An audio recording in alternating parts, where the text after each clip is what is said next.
ये जो वीडियो आपके पास आज पहुंच रही है वो आपके पास हर दिन दोपहर 2 बजे पहुंचती रहेगी। इस वीडियो के थ्रू हम इंग्लिश 15 वर्ड चैलेंज को देखेंगे और आज उसका ये पहला दिन है। आप शिक्षा गाँव चैनल से जुड़ चुके हैं और हम 15 वर्ड चैलेंज को शुरू कर रहे हैं। इस चैलेंज के द्वारा हम 15 ऐसे शब्दों को देखेंगे जो आपके आम जीवन में और आपकी परीक्षा में आपकी मदद करेंगे। क्योंकि आज पहला दिन है इसलिए शुरुआत भी ए लेटर से करेंगे।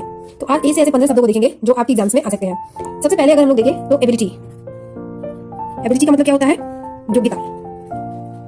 ठीक है, वहीं पे दूसरे शब्द की अगर बात करें तो वो होगा एबेंस। क्या होगा? एबेंस।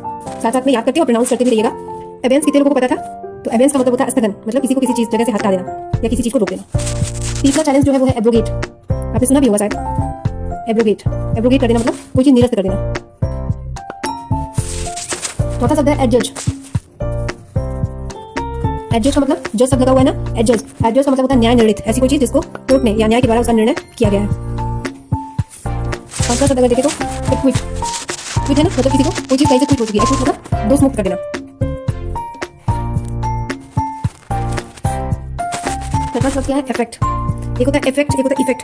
इफेक्ट, इफेक्ट का मतलब होता है प्रभाव डालना।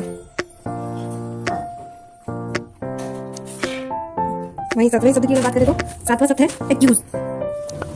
एक्यूज का मतलब क्या होता है? किसी को पे अभियोग लगाना, किसी पे गलती लगाना, किसी को गलत ठहराना। आठवें शब्द की अगर हम लोग बात करें तो ये होगा एलाइज। आपने सुना होगा ना, कुछ लोगों के नाम उर्फ में होते हैं। उर्फ, तो एलाइज भी उन्हीं में से एक है। एलाइज का मतलब होता है उपनाम या उर्फ, या उर्फ। एकॉर्ड, बहुत बार एक देश दूसरे देश से एकॉर्ड साइन करते हैं। एकॉर्ड का मतलब होता है समझौता। वहीं अगर 10वें शब्द की बात करें तो एक्योर। एक्योर मतलब प्राप्त होना, एक्वायर कर लेना, प्राप्त होना। 10वां शब्द अगर हम बात करें तो एडल्ट्रेशन। बहुत बार फूड में क्या हो जाती है? एडल्ट्रेशन की शिकायत बहुत बार हो जाती है ना। एडल्ट्रेशन होने की वजह से हेल्थ में प्रॉब्लम हो गया। एडल्ट्रेशन का मतलब होता है किसी भी खाद्य पदार्थ में मिलावट कर देना। अगर 11वां शब्द देखें तो वो है एडवाइस। दो शब्द एक साथ आप देखिए, एक स्पेलिंग होती है ADVICE एडवाइस, और वहीं पे दूसरी जो मीनिंग होती है वो होती है ADVISE। दो होता है ना, तो जो एडवाइस होता है इसका मतलब होता है परामर्श। इसका सिर्फ मतलब होता है परामर्श, लेकिन इसका मतलब होता है सलाह देना। सलाह देना। फर्क क्या है एडवाइस और एडवाइस में? ये एक आपका नाउन है और ये एक वर्ब है। ठीक है, स्पेलिंग में डिफरेंस है और मीनिंग में भी डिफरेंस है और पार्ट ऑफ स्पीच में डिफरेंस आता है। 13वां शब्द अगर देखें तो 13वां जो है आप लोगों का एब्रोगेट। एब्रोगेट, जैसे मान लीजिए कोई काम चल रहा है उसे रोक दिया गया, निरस्त कर दिया गया, तो बोलते हैं इसे एब्रोगेट। और 14वां है एब्सटेन।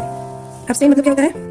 सहभाग ना करना। जैसे कोई काम हो रहा है तो उसमें आपसे पूछा गया कि आप यस बोलेंगे या नो बोलेंगे, तो आप बोलेंगे कि ना हम यस बोलेंगे ना नो बोलेंगे। सहभाग ना करना, उसमें सहभाग ही नहीं करेंगे। और लास्ट और अंतिम और बहुत ज्यादा इंपॉर्टेंट वो क्या है आप लोगों का? एब्सर्ड। ABSURD। एब्सर्ड। एब्सर्ड मतलब कि कोई चीज बहुत फालतू है, निरर्थक है, जिसका कुछ मतलब नहीं होता।